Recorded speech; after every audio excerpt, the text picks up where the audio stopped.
Hello guys, അപ്പോൾ ഇന്ന് ഞാൻ എൻ്റെ പൊടിപ്പിള്ളേർക്ക് ഓണത്തിൻ്റെ പരിപാടി ഉണ്ടിട്ട് സ്കൂളിൽ അതിന് ഡ്രസ്സ് എടുക്കാൻ വേണ്ടിയിട്ട് പോയതാട്ടോ. അങ്ങനെ പോയപ്പോൾ ഫുള്ള് തിരക്കായിരുന്നു. ഡ്രസ്സ് എടുക്കാനും പണിയായിരുന്നു, ഡ്രസ്സിൻ്റെ പേയ്മെൻറ്റ് ചെയ്ത് അതും വേറെ തിരക്ക്, ആകെ ടയർഡായിട്ടാണ്.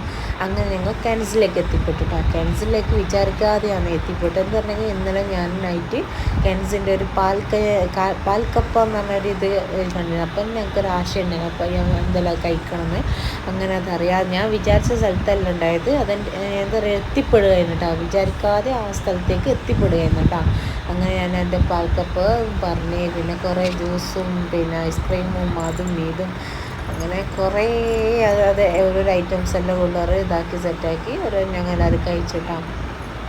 കുട്ടികൾ ഇതിൻ്റെ റിസൾട്ട് തന്നെ മനസ്സിലായല്ലോ, അവർക്ക് തന്നെ നല്ല ഇഷ്ടപ്പെട്ടിട്ടാണ്. വിചാരിക്കാത്ത പോലെ എന്താ പറയലേ, ഒരു തരം വേറെ തന്നെ ടേസ്റ്റ് ആയിരുന്നു കേട്ടോ. നിങ്ങളെല്ലാവരും ഒന്ന് പോയി നോക്കണേ, അടിപൊളിയായിരുന്നു കേട്ടോ, ഒന്നും പറയാനില്ല. പിന്നെ എൻ്റെ ഐറ്റം, അതായത് പാൽക്കപ്പ ഞാൻ ഇതുവരെ എൻ്റെ ലൈഫിൽ കഴിച്ചിട്ടേ ഇല്ല കേട്ടോ.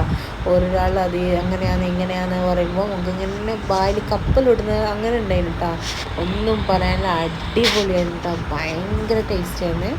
അങ്ങനെ ഞങ്ങൾ അതെല്ലാം കഴിച്ച് അവിടെ നിന്ന് ഇറങ്ങിയിട്ടാണ്. പിന്നെ മഴ വീട്ടിലെത്തിയിട്ടാകുമ്പോൾ മഴ, അങ്ങനെ ഇന്ന് ഫുള്ളൊരു മഴേൻ്റെ ഒരു ഇതായിരുന്നു കേട്ടോ. അപ്പോൾ ഇത്രയേ ഉള്ളൂ, നാളെ കാണാം, ബായ്.